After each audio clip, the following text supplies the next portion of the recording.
हाय, good morning. मैं हूं आपका दोस्त सुनील राजपूत। स्वागत करता हूं कैरियर 50 के इस प्लेटफॉर्म पर। अभी हाल ही में मध्य प्रदेश लोक सेवा आयोग की जो परीक्षा हुई थी उसमें प्रीलिम्स का रिजल्ट आया है। तो कुछ विद्यार्थियों ने उसमें सफलता अर्जित की है, जबकि बहुत सारे विद्यार्थी फिर से बाहर हो गए। तो बाहर होने वाले विद्यार्थियों से निवेदन है कि वो हताश ना हो, दुखी ना हो, फिर से एक मजबूत और दृढ़ निश्चय के साथ फिर से खड़े हों और अगले प्रयास में सफल होने की भरपूर कोशिश करें। जो विद्यार्थी इस प्रीलिम्स को क्वालिफाई कर अगले चरण में प्रवेश कर गए हैं, उन्हें हमारी तरफ से बहुत बहुत बधाई। तो चलिए चलते हैं हम आज के करंट अफेयर के लेक्चर नंबर 7 पर। तो लेक्चर नंबर 7 आज का जो करंट अफेयर्स है उसमें हम देखते हैं सबसे पहली खबर कि सबसे पहली जो खबर है वो है क्या। तो ये जो खबर है सीबीएसई से संबंधित थी। सीबीएसई ने हाल ही में अपनी परीक्षाओं के रिजल्ट घोषित किए और रिजल्ट घोषित करने के कुछ ही समय के बाद री इवैल्यूएशन के लिए छात्रों की इतनी रिक्वेस्ट आई कि उन्हें ये आंकड़े देना बंद करना पड़ा। तो खबर संबंधित थी रिजल्ट और री इवैल्यूएशन से, लेकिन इसमें हमारे जो काम की या हमारे एग्ज़ाम के लिए जो ज़रूरी खबर थी या ज़रूरी सूचना है वह है सीबीएसई। तो आइए देखते हैं अपन सीबीएसई से संबंधित कुछ चीज़ें कि आखिरकार क्या है सीबीएसई। सीबीएसई का जो पूरा नाम है केंद्रीय माध्यमिक शिक्षा बोर्ड, या बोल सकते हैं कि central board of secondary education. यह भारत सरकार द्वारा नियंत्रित और संचालित होता है। भारत सरकार द्वारा नियंत्रित और संचालित एक राष्ट्रीय स्तर का क्या है, एक बोर्ड है जो क्या करता है, देश भर में सरकारी और निजी स्कूलों में शिक्षा के स्तर, परीक्षाओं के संचालन का कार्य करता है। तो क्या है, केंद्रीय स्तर पर एक क्या है, राष्ट्रीय शिक्षा बोर्ड है। इसका पूरा नाम central board of secondary education है। तो क्या है सीबीएसई, एक राष्ट्रीय स्तर का शिक्षा बोर्ड है। अगर इसकी स्थापना की बात करें तो इसकी स्थापना जो है 2 जुलाई 1929 को की गई थी। सीबीएसई जिसे central board of secondary education के नाम से जाना जाता है, उसकी स्थापना 2 जुलाई 1929 को की गई। अगर हम इसके पाठ्यक्रम से संबंधित चीज़ों को देखें तो सीबीएसई सभी संबंधित स्कूलों के लिए क्या करता है, राष्ट्रीय शैक्षणिक अनुसंधान और प्रशिक्षण परिषद, जिसे हम एनसीईआरटी भी कहते हैं, एनसीईआरटी द्वारा निर्धारित पाठ्यक्रम का पालन करता है। सीबीएसई बोर्ड जो है वो एनसीईआरटी, आपने अक्सर सुना होगा एनसीईआरटी की किताबें, वही एनसीईआरटी सिलेबस को क्या करता है, फॉलो करता है या पालन करता है। अगर इसके कार्य की बात करें तो इसका मुख्य कार्य स्कूलों को मान्यता देना होता है, पाठ्यक्रम को तय करना और कक्षा 10वीं और 12वीं की बोर्ड परीक्षाओं को आयोजित कराना इसका मुख्य कार्य या मुख्य उद्देश्य है। तो ये था सीबीएसई, क्या था, सीबीएसई। आइए देखते हैं अगली खबर। अगली खबर जो हमारे काम की है वह क्या है, चलिए कोशिश करते हैं जानने। ग्रीन कार्ड, अब अपने देश से करना होगा आवेदन ग्रीन कार्ड के लिए। तो इस जो खबर में जो हमारे लिए या हमारे दृष्टिकोण से जो महत्वपूर्ण खबर थी या जानकारी थी वह थी ग्रीन कार्ड से संबंधित। कि आखिरकार ये ग्रीन कार्ड है क्या, किस तरीके से ये कार्य करता है, किस देश में कार्य करता है। तो आइए हम जानते हैं ग्रीन कार्ड से संबंधित मुख्य जानकारी। तो ग्रीन कार्ड, जिसे आधिकारिक तौर पर स्थायी निवासी कार्ड, परमानेंट रेसिडेंट कार्ड भी बोला जाता है। ग्रीन कार्ड, जिसे स्थायी निवासी कार्ड बोला जाता है, एक आधिकारिक दस्तावेज है। क्या है? एक ऑफिशियली डॉक्यूमेंट है। और ये किसका है?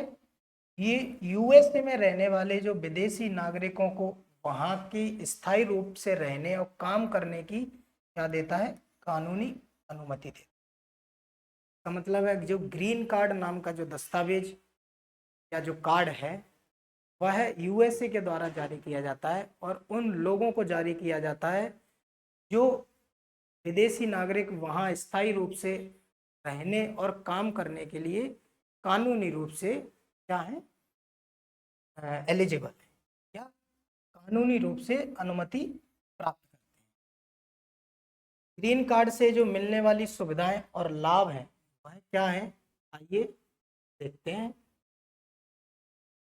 तो ग्रीन कार्ड से जो लाभ और सुविधाएं, जिनको ग्रीन कार्ड मिलता है उन्हें क्या क्या लाभ और क्या क्या सुविधाएं मिलती हैं। सबसे पहले स्थायी निवास मिलता है।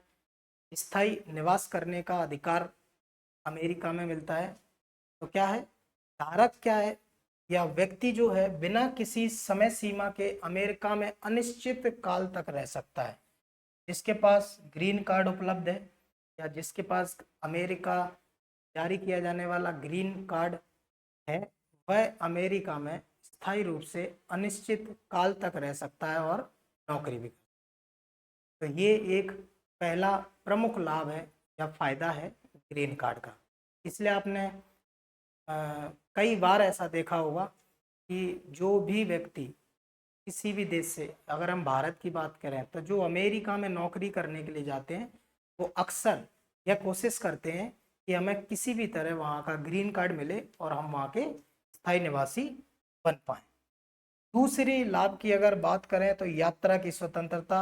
वे स्वतंत्र रूप से अमेरिका में आ जा सकते हैं, उन्हें कोई रोक टोक नहीं होगी और वो हमेशा कहीं भी कहीं से भी अमेरिका में आ जा सकते। व्यवसाय और शिक्षा।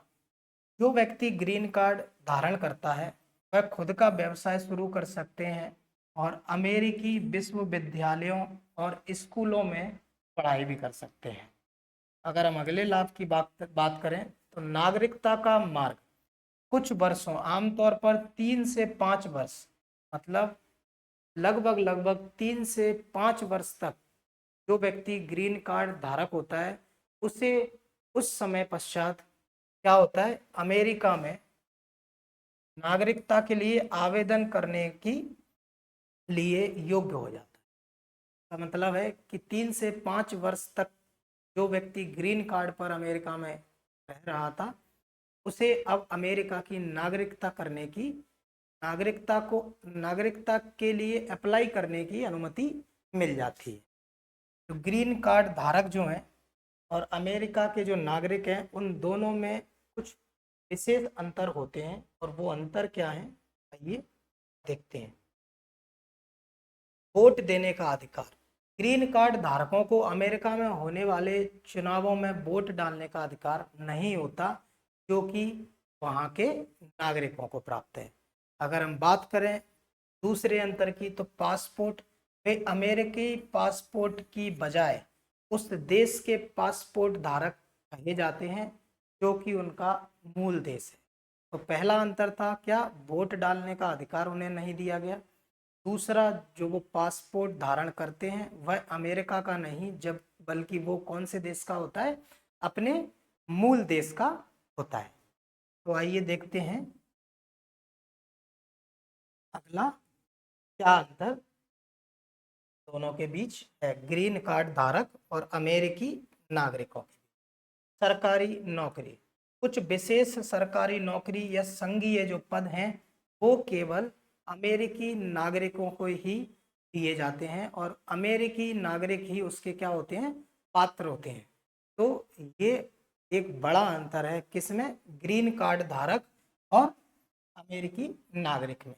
अगर ग्रीन कार्ड को प्राप्त करने के लिए क्या क्या करना पड़ता है, तो आप देख सकते हैं कि पारिवारिक संबंध हो पहले तो, यानी कि आपके पास कोई ऐसा करीबी रिश्तेदार हो, पति पत्नी, माता पिता या वयस्क बच्चे हों जो अमेरिकी नागरिक या ग्रीन कार्ड धारक हैं, तो भी आपके लिए क्या कर सकते हैं, इसके लिए आवेदन कर सकते हैं।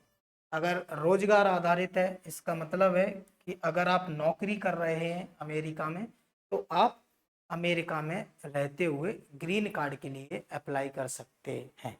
डाइवर्सिटी लॉटरी, अमेरिका हर वर्ष ऐसे अमेरिका सरकार हर वर्ष क्या करती है, एक लॉटरी निकालती है जिससे उन देशों के लोगों को लक्षित करती है जहां अमेरिका में अप्रवासन कम।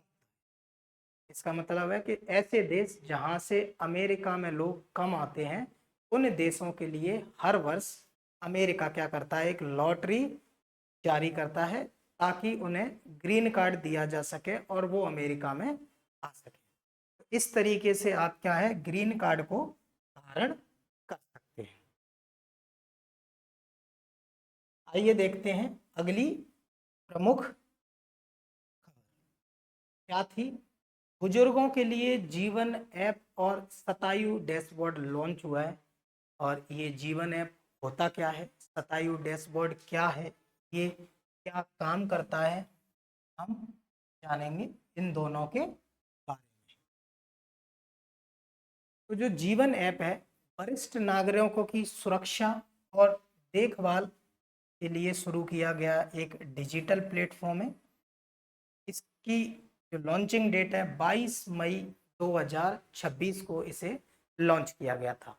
हालांकि जीवन ऐप और शतायु डैशबोर्ड जो है, दोनों को 22 मई 2026 को ही लॉन्च किया गया है। अगर हम आप इसके फुल फॉर्म की बात करें जीवन के, तो joint elderly empowerment and virtual assistant network. जीवन की अगर फुल फॉर्म की बात करें तो क्या है, joint elderly empowerment and virtual assistance network, ये है जीवन का फुल फॉर्म। अगर बात करें कि ये ऐप को किसने लॉन्च किया है, तो भारत सरकार के सामाजिक न्याय और अधिकारिता मंत्रालय द्वारा ये कब लॉन्च किया गया, 22 मई 2026 को। अगर उद्देश्य की आप बात करें तो बुजुर्गों के लिए क्या है, आपातकालीन सहायता, सरकारी योजनाओं की जानकारी और डिजिटल सहारा प्रदान करता है। क्या, जीवन ऐप। तो देखते हैं इसी तरह के शतायु डैशबोर्ड जो है वह क्या भूमिका निभाता है। शतायु डैशबोर्ड जो है वह वृद्धजनों की देखभाल करने वाले और स्वास्थ्य पेशेवरों के लिए बनाया गया एक सूचना प्रबंधन उपकरण है। तो डैशबोर्ड शतायु डैशबोर्ड क्या है, जो वृद्धजनों की देखभाल करते हैं, उनके स्वास्थ्य की जो निगरानी करते हैं, उनको सूचना देने के लिए एक क्या है, प्रबंधन करने वाला उपकरण है। और जबकि जीवन ऐप क्या था, एक डिजिटल प्लेटफॉर्म था जो उनकी देखभाल और सुरक्षा से संबंधित। अगर हम इनके प्रमुख कार्यों को देखें तो यह वृद्धों की देखभाल की अर्थव्यवस्था को मजबूत करने के लिए कार्यबल और उनकी विशेषज्ञता का डाटा ट्रैक करता है। लॉन्चिंग अपन देख चुके हैं कि दोनों की लॉन्चिंग डेट, चाहे वो जीवन ऐप हो या शतायु डैशबोर्ड हो, दोनों की जो लॉन्चिंग डेट थी वो एक ही थी, और वो क्या थी, 22 मई 2026। और इसे सामाजिक न्याय एवं अधिकारिता मंत्रालय द्वारा ही लॉन्च किया गया है, जिसने जीवन ऐप को भी लॉन्च किया था। उम्मीद है आप लोग समझ पा रहे होंगे कि किस तरीके से हमारी करंट अफेयर्स चल रही है और हम किस तरीके से अपने लिए अपने ही काम की जानकारी को निकाल रहे हैं और उससे संबंधित फंडामेंटल चीज़ों को देख रहे हैं। ठीक है, चलते हैं अगली खबर।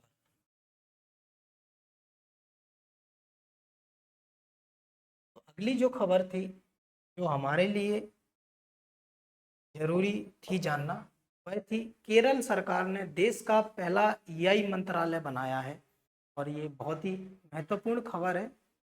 आर्टिफिशियल इंटेलिजेंस या फिर बोले तो ICT वाली यूनिट के दृष्टि। तो आइए देखते हैं कि इस खबर में और क्या जान सकते हैं हम।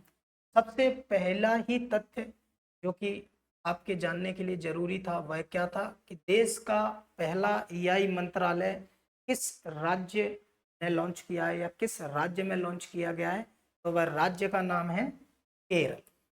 तो केरल सरकार ने एक AI मंत्रालय को लॉन्च किया है जो देश का पहला AI मंत्रालय है, इसीलिए अभी चर्चा में बना। अगर इसके उद्देश्य की बात करें तो इसका मुख्य उद्देश्य प्रशासन, सार्वजनिक नागरिक सेवाओं और उद्योगों में उन्नत AI तकनीकों को एकीकृत करना, राज्य में निवेश के अनुकूल माहौल को बढ़ावा देना क्या है इसका प्रमुख उद्देश्य है। अगर हम AI मंत्री की बात करें तो भारतीय मुस्लिम लीग IUML के वरिष्ठ नेता PK कुनहाली कुट्टी को क्या है केरल का पहला AI मंत्री बनाया गया है। कैसे? PK कुनहाली कुट्टी, PK कुनहाली कुट्टी को क्या है केरल का पहला AI मिनिस्टर बनाया गया है। अगर हम बात करें इसकी अन्य जानकारी तो इन्हें कृत्रिम बुद्धिमत्ता के साथ साथ उद्योग, वाणिज्य, सूचना प्रौद्योगिकी और स्टार्टअप का प्रभार भी सौंपा गया। तो कहाँ पर देश का पहला AI मंत्रालय जो है बनाया गया है, कहाँ? भारत के राज्य केरल। ठीक है, चलिए चलते हैं अगली खबर की ओर। अगली खबर अगर हम देखें तो कुछ जरूरी जानकारियां हमारे लिए इस खबर में थी।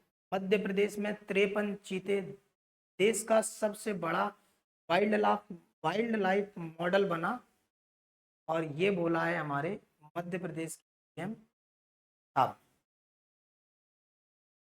तो इसमें जो हमारे काम के लिए जो जानकारी थी, एक तो यही तथ्य महत्वपूर्ण था कि मध्य प्रदेश में कुल कितने चीते हैं, 53।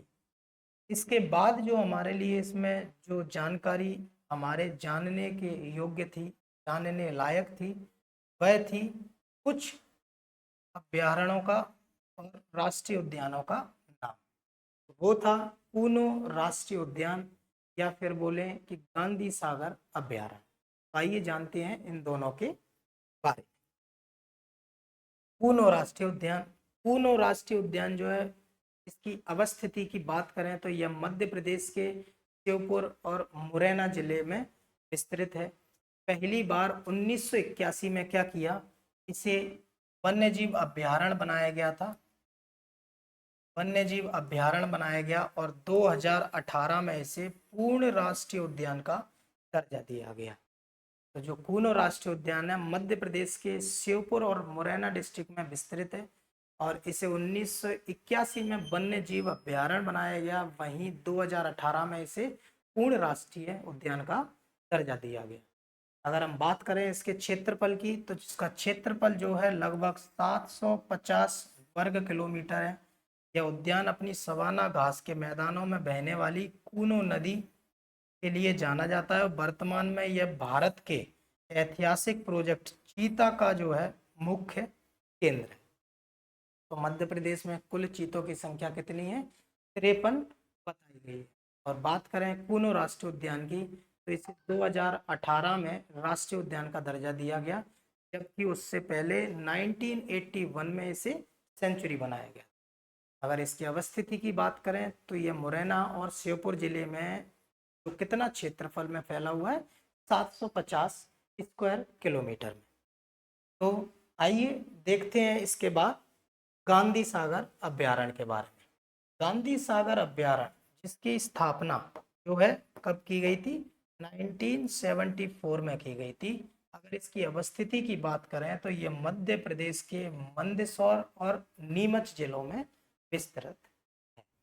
अगर हम इसके विस्तार को देखें तो मंदसौर और नीमच 2 जिलों में इसका विस्तार पाया जाता है, और जो इसकी स्थापना है वह 1974 में की गई।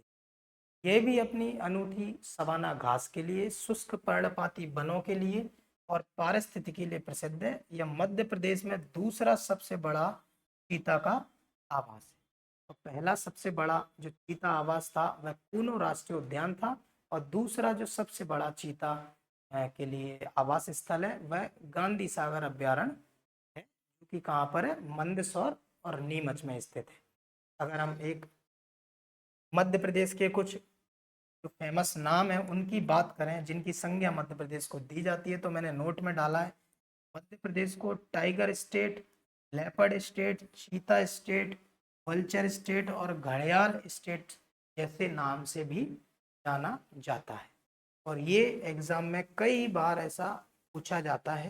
लेकिन जब भी आप कोई एग्जाम दें और जो मध्य प्रदेश से रिलेटेड हो, अगर इस तरीके के नाम की संज्ञा किसी प्रश्न में पूछी गई है और मध्य प्रदेश अगर उस ऑप्शन में आता है, तो आप सबसे पहले उस ऑप्शन की ओर जाइए।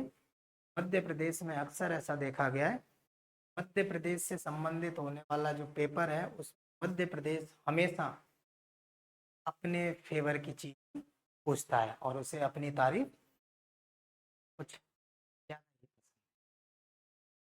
तो अभी अभी मैंने बताया था कि कल ही रिजल्ट आया है, काफ़ी लोग निराश होंगे। उस निराशा को मैं बेहतर तरीके से समझ सकता हूँ, लेकिन उसका कोई ऑप्शन नहीं है। आपको फिर से खड़ा होना होगा, फिर से एक बार पूरी दम लगानी होगी और जी तोड़ मेहनत कर फिर से एक बार एग्ज़ाम में बैठना होगा। उसके अलावा और कोई और चारा नहीं है जिससे हम इसका अल्टरनेट निकाल सकें। तो आप फिर से खड़े होइए, फिर से एकदम लगाइए और एक बार फिर से जुट जाइए अपनी तैयारी। चलिए चलते हैं अगली खबर पर। अगली जो खबर थी वह ही आर्टिफिशियल इंटेलिजेंस या आईसीटी वाली यूनिट से संबंधित है।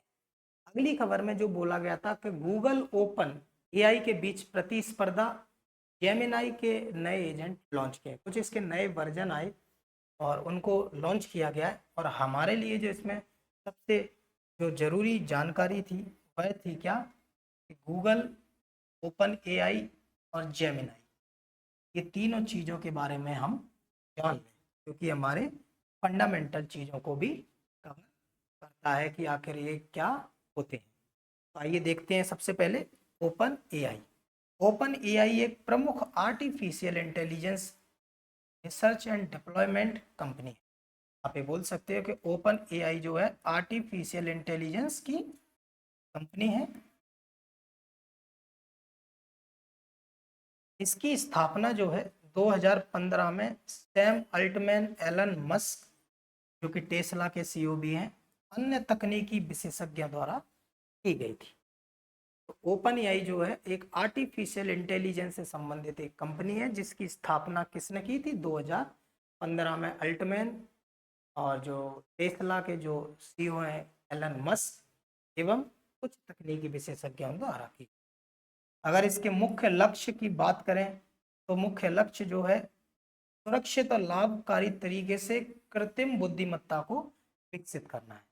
अगर इसके विशेष तथ्य को देखें तो नवंबर 2022 में ओपन एआई के द्वारा क्या किया गया था, चैट जीपीटी नामक एक आर्टिफिशियल इंटेलिजेंस चैटबॉट लाया गया था, जिसने आर्टिफिशियल इंटेलिजेंस की क्रांति मचा। एक क्रांति का दौर कहा जाता है उस समय को जब चैट जीपीटी लॉन्च हुआ था। चैट जीपीटी के आने के बाद कई लाभ हमें हुए, तो कई क्षेत्रों में हमें उसे नुकसान का सामना देखना पड़ा, जैसे कि रोजगार के क्षेत्र। आर्टिफिशियल इंटेलिजेंस जैसे जैसे बढ़ता जा रहा है, चैट जीपीटी जैसे जैसे जैसे प्लेटफॉर्म आते जा रहे हैं, काम करने के तरीकों में बदलाव, बहुत सारे लोगों की जगह एक व्यक्ति ही काम को कर सकता है। इस वजह से बेरोजगारी रेट में वृद्धि होने का एक कारण यह भी है। तकनीक जितनी उन्नत हो रही है, जितने लाभ तकनीक हमें देती जा रही है, उसके कुछ ना कुछ दुष्परिणाम जरूर। तो आइए देखते हैं अगला प्रश्न है, अगला जो सवाल है या अगली जो जानकारी है वो क्या है। तो वो जो जानकारी है वह है गूगल से संबंधित। गूगल एक प्रमुख अमेरिकी बहुराष्ट्रीय प्रौद्योगिकी कंपनी है जो इंटरनेट सर्च, है ना, क्लाउड कंप्यूटिंग सॉफ्टवेयर और कृत्रिम बुद्धिमत्ता के क्षेत्र में क्या करती है, काम करती है। इंटरनेट सर्च का मतलब है ये एक सर्च इंजन भी है, सर्च इंजन भी है। आप जब आप यूनिट 9 पढ़ेंगे तब आप सर्च इंजन और ब्राउज़र में अंतर समझेंगे। आखिरकार सर्च इंजन और ब्राउज़र में क्या अंतर होता है, तो इसे थोड़ा सा ध्यान से पढ़िएगा। ये यूनिट की जो तकनीकी शब्दावलियाँ हैं उन पर ध्यान देने की आवश्यकता होती है। अगर हम बात करें इसकी शुरुआत की, तो इसकी स्थापना जो है 1998 में 4 सितंबर को की गई थी लैरी पेज और सर्गेई ब्रिन के द्वारा। तो लैरी पेज और सर्गेई ब्रिन जो थे स्टैनफोर्ड विश्वविद्यालय के छात्र थे, दोनों ने क्या किया, गूगल को बनाया था। अगर हम बात करें इसके मुख्यालय की, तो इसका मुख्यालय कैलिफोर्निया में है, जो कि यूएसए में। अगर इसके सीईओ के वर्तमान सीईओ की बात करें तो भारतीय मूल के तो सुंदर पिचाई जी हैं, वो क्या है, इसके वर्तमान समय में सीईओ हैं, इसके गूगल के। अगर हम बात करें जेमिनाई की, तो जेमिनाई जो है गूगल के द्वारा विकसित क्या है, एक आर्टिफिशियल इंटेलिजेंस चैटबॉट है। जेमिनाई क्या है, गूगल के द्वारा विकसित क्या है, एक आर्टिफिशियल इंटेलिजेंस मॉडल और चैटबॉट है। ये पहले गूगल बार्ड के नाम से जाना जाता था, पर स्टार लगा लें, ये प्रश्न यहाँ से बन सकता है। गूगल बार्ड को गूगल बार्ड किसे कहते हैं या किसका पुराना नाम है। ये टेक्स्ट, इमेज, ऑडियो, वीडियो और कोडिंग को आसानी से समझ सकता है और आपके रोजमर्रा के जो काम है उनको क्या है, आसान बना सकता है। तो गूगल का ये क्या है, प्रमुख चैटबॉट है क्या, जेमिनाई। अगर हम चल रहे हैं अगली खबर पर, तो आज हमें जो चर्चित खिलाड़ी मिले वो मिले कबीर भदौरिया जी, जो भिंड के हैं, लेकिन भिंड में इन्हें अपॉर्चुनिटी नहीं मिलने के कारण ये इनकी जो कर्म भूमि है वह ग्वालियर है, क्योंकि ये ग्वालियर से ही अपना प्रशिक्षण लेते हैं और खेलते हैं। ये चर्चाओं में अभी इसीलिए है क्योंकि इन्हें अभी हाल ही में क्या है, कप्तान बनाया गया है, किसका, भारतीय दिव्यांग क्रिकेट टीम का। तो कबीर भदौरिया जी जो हैं वो भारतीय दिव्यांग क्रिकेट टीम के एक क्रिकेटर हैं, जो भिंड में जन्मे थे और ग्वालियर में इनकी कर्मभूमि रही है। उन्हें हाल ही में अभी उस टीम का कप्तान बनाया गया है श्रीलंका दौरे के लिए। इस दौरे के लिए, श्रीलंका दौरे के लिए, इसीलिए अभी क्या है, चर्चाओं में बने। उम्मीद है आप लोग समझ रहे होंगे, और अगर आपको कुछ भी दिक्कत आती है, कुछ भी प्रॉब्लम आती है, तो आप हमारे कमेंट सेक्शन में या हमारे जो कॉन्टैक्ट नंबर या हेल्पलाइन नंबर दिया हुआ है आप उस पर कॉन्टैक्ट कर सकते हैं। और अगर इस लेक्चर की पीडीएफ लेने में अगर आपको कोई भी समस्या आ रही है तो आप हमारे कमेंट बॉक्स में आप कमेंट बॉक्स में कमेंट डाल सकते हैं। हम आपसे कांटेक्ट करके आपके अपने टेलीग्राम चैनल पर आपको ज्वाइन करा देंगे, या आप हमारे यूट्यूब चैनल पर जब जाएंगे तो वहाँ पर टेलीग्राम चैनल की लिंक डली हुई है, आप उससे भी सीधे जाके टेलीग्राम से जुड़ सकते हैं, जहाँ रोज़ सुबह आपको उस लेक्चर की पीडीएफ प्राप्त होती है। तो आइए देखते हैं इस करंट अफेयर से संबंधित कुछ प्रश्नों। तो पहला प्रश्न क्या है कि सीबीएसई की स्थापना कब की गई थी, 2 जुलाई 1929 को या 3 जुलाई 1929, ऑप्शन सी 4 जुलाई 1929 और 5 जुलाई 19। जब हम सीबीएसई पढ़ रहे थे तो आपको भी पढ़ता है, ये राष्ट्रीय स्तर का एक बोर्ड था और ये सिलेबस फॉलो करता है। उस सिलेबस कौन सा फॉलो करता है, एनसीईआरटी वाला। और इसकी स्थापना कब हुई थी, 2 जुलाई 1929 को। आइए देखते हैं अगला प्रश्न। जीवन जीवन का फुल फॉर्म क्या है, आपको पता ही है। जीवन एक डिजिटल प्लेटफॉर्म है, किसके लिए बनाया गया है, बुजुर्ग या वृद्ध जनों के लिए बनाया गया है। जिसका फुल फॉर्म या पूर्ण रूप को देखें तो उसका फुल फॉर्म क्या है? Joint elderly empowerment and virtual assistance network. इसका ऑप्शन नंबर ए जो है वह क्या है? Right answer. अगर हम बात करें प्रश्न नंबर 3 की, तो प्रश्न नंबर 3 जो है उसमें क्या है? शतायु डैशबोर्ड। शतायु डैशबोर्ड को किस नाम से जाना जाता, सॉरी, शतायु डैशबोर्ड को किस मंत्रालय के द्वारा लॉन्च किया गया? तो ऑप्शन ए था गृह मंत्रालय, ऑप्शन बी है सामाजिक न्याय और अधिकारिता मंत्रालय, ऑप्शन सी है रक्षा मंत्रालय, और ऑप्शन डी है इनमें से कोई नहीं। तो आपको पता ही है, तो ऑप्शन नंबर बी इसका क्या है? करेक्ट आंसर है। ऑप्शन नंबर बी का सही आंसर। तो आइए चलते हैं अगले प्रश्न पर, जो कि बेहद ही महत्वपूर्ण प्रश्न है आपकी ओर से। पी के कुनहाली कुट्टी कौन है? आपने ये नाम पढ़ा होगा, आपको ध्यान था कि जब हम सेशन को पढ़ रहे थे तब पी के क्या है? कुनहाली कुट्टी जो है अभी भारत में जो पहला एआई मंत्रालय बनाया गया है, किस राज्य में? केरल में। उस मंत्रालय के ये क्या है? मंत्री नियुक्त किए गए। तो केरल के क्या है ये अभी वर्तमान में एआई मंत्री बनाए गए हैं, और बोल सकते हैं कि ये देश के पहले एआई मंत्री और केरल राज्य के भी ये पहले एआई मंत्री हैं, क्योंकि सबसे पहले एआई मंत्रालय का जो गठन है वह कहाँ किया गया है? केरल राज्य में किया। चलिए अगर हम अगले प्रश्न पर चलें, तो अगला प्रश्न है कि कूनो उद्यान को राष्ट्रीय उद्यान का दर्जा कब दिया गया? Option A 2017, option B 2018, option C 2019 और ऑप्शन डी 2020।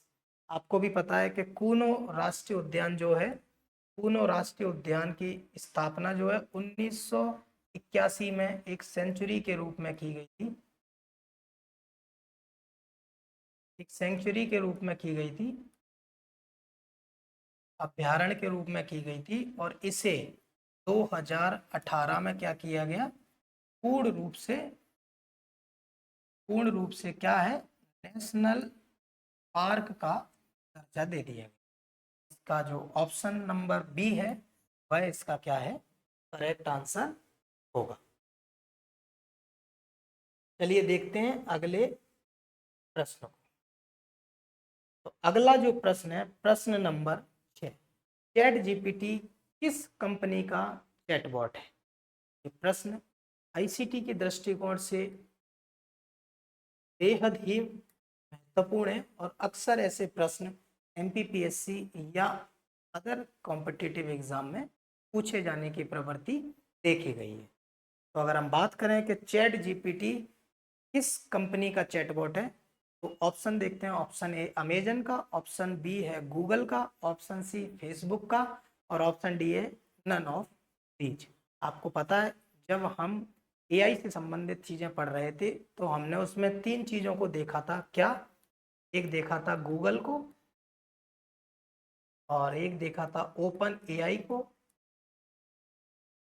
और एक देखा था जेमिनाई, जेमिनाई को। तो जेमिनाई, गूगल और ओपन एआई, 3 चीजों के बारे में हमने पढ़ा था, और उन 3 चीजों में से सिर्फ एक ही ऑप्शन हमें दिखता है, क्या? गूगल। तो आप इस तरीके से इस लेक्चर या सेशन के बाद जो करंट अफेयर से संबंधित प्रश्न होते हैं उनमें अंदाजा भी लगा सकते हैं कि हमने पूरे सेशन में किस से संबंधित चीजें पढ़ी थी। अगर हम बात करें अगले प्रश्न की, तो अगला प्रश्न है प्रश्न नंबर 7, कबीर भदौरिया जी जो हैं वो किस जिले से संबंधित हैं? ये आपको पता है कि कबीर भदौरिया जो हैं भारतीय दिव्यांग क्रिकेट टीम के क्रिकेटर हैं, और अभी अभी इनको कप्तान बनाया गया है, जो कि कहाँ से संबंधित है? भिंड से संबंधित है, और जिनकी कर्म भूमि जो है, कर्म भूमि जो रही है वो क्या रही है? ग्वालियर, ग्वालियर रही है, क्योंकि भिंड में उनको इतना खेलने की अपॉर्चुनिटी नहीं मिली या इतनी सुविधाएं नहीं थी, इसीलिए उन्होंने हमेशा अपने जो काम को है वो कहाँ से किया, ग्वालियर से। तो ये था आज का हमारा सेशन, और हम पहुंचे हैं तो 23 मई का जो होमवर्क क्विज थे उनके आंसर पर। तो सबसे पहला प्रश्न था कि चंदेरी उत्सव किस जिले में मनाया जाता है? तो इसका आंसर है अशोक नगर जिले में। सैन्य अभ्यास प्रगति 2026 का आयोजन कहाँ किया जाएगा? आपको पता है कि सैन्य अभ्यास प्रगति 2026 जो है 21 मई से 31 मई तक कहाँ किया जाएगा? इसका आयोजन जो है मेघालय में किया जाएगा। इंपीरियल बैंक ऑफ इंडिया का गठन कब किया गया? जब हम बैंकिंग सिस्टम देख रहे थे तो आपने देखा होगा कि जो प्रेसिडेंसी बैंक थे, जो प्रेसिडेंसी जो 3 बैंक बनाए गए थे, कब कब बनाए गए थे? 1806, 1840 और 1843। 3 प्रेसिडेंसी बैंक बनाए गए थे, bank of Calcutta, bank of Bombay, और एक बनाया गया था बैंक ऑफ मद्रास। ये 3 बैंक जो प्रेसिडेंसी थे उनको क्या है 1921 में मर्ज किया गया और एक बैंक बनाया गया। कौन सा? Imperial bank of India. इसी इंपीरियल बैंक को आगे जाकर 1 जुलाई 1955 को 1 जुलाई इसी को 1 जुलाई 1955 को इसका राष्ट्रीयकरण किया गया, और राष्ट्रीयकरण करने के बाद इस बैंक को हम स्टेट बैंक ऑफ इंडिया के नाम से जानते हैं। अगला प्रश्न जो था, मध्य प्रदेश का पहला integrated fish farming aqua park की स्थापना कहाँ की गई है या कहाँ बनाया गया है? तो ये मध्य प्रदेश के खंडवा में बनाया गया है, और ये मध्य प्रदेश से संबंधित प्रश्न है, इसीलिए ये उतना ही महत्वपूर्ण है जितना कि बाकी। सोलर चाचा चैटबॉट को कब लॉन्च किया गया? इसको 18 मई 2026 को लॉन्च किया। तो ये थे 23 मई के वन लाइनर होमवर्क क्विज। मैंने कल देखा कि वन लाइनर होमवर्क क्विज और जो हमारे ऑब्जेक्टिव प्रश्न होते हैं सेशन के बाद के, उनके आंसर कमेंट बॉक्स में लोग देने में कोताही बरत रहे हैं। मैं फिर से एक बार बोलना चाहूँगा कि जो लोग भी हमसे जुड़े हैं, हमारी जो स्ट्रेटजी हम आपसे साथ साझा कर रहे हैं, आप उस पर चलिए, वरना आपकी मर्जी। और उम्मीद है कि आप भरोसा करेंगे और आप वो सब काम करेंगे जो हमारे द्वारा बताए जाए, जिससे आपका जीवन आसान हो सके। अगर हम बात करें 24 मई के वन लाइनर होमवर्क क्विज की, जो आपके लिए होमवर्क के रूप में हम देते हैं और अगले सेशन में इनके आंसर बताते हैं, तो आपको करना क्या है, इन होमवर्क क्विज जो वन लाइनर है उनसे संबंधित आंसर वन, टू का आंसर, थ्री का आंसर, फोर का आंसर, फाइव नंबर डाल के सामने आंसर लिख के हमें कमेंट बॉक्स में दे सकते हैं। तो आइए देखते हैं पहला प्रश्न। मध्य प्रदेश लोक सेवा आयोग कब अस्तित्व में आया? अगर प्रश्न नंबर 2 को देखें तो कॉकरोच जनता पार्टी, जो कि अभी हाल ही में सोशल मीडिया सेंसेशन बनी हुई है, उसका जो संस्थापक, उसके जो संस्थापक थे वो कौन थे, कौन है? अगर हम तीसरे प्रश्न को देखें तो पुलवामा हमला जो था वो कब हुआ? और अगर हम चौथे प्रश्न पर की बात करें तो यूनिफाइड जस्टिस मॉडल को कहाँ और किसने लॉन्च की? ये जो प्रश्न है ये अति महत्वपूर्ण प्रश्न है, इस पे आप जितने स्टार बनाए उतने कम है और किसी भी एग्जाम में आने की संभावना प्रबल है। अगर हम बात करें प्रश्न नंबर 5 की, तो किस सर्वे में हाइपरटेंशन को साइलेंट किलर की संज्ञा दी गई है? इसकी संज्ञा साइलेंट किलर की संज्ञा दी गई। तो आप इन पांचों प्रश्नों के उत्तर हमें कमेंट बॉक्स में दीजिए, और उसके बाद आज के लेक्चर को करते हैं हम समाप्त। फिर से मैं एक बात दोहरा देता हूँ, जो भी विद्यार्थी इस प्रीलिम्स को क्वालिफाई नहीं कर पाए वो निराश ना हो। लगातार अपनी मेहनत करते रहें, किसी न किसी दिन परिणाम आपके पक्ष में होगा। इसी के साथ हम विदा लेते हैं आज की, और मिलते हैं आपसे कल के सेशन।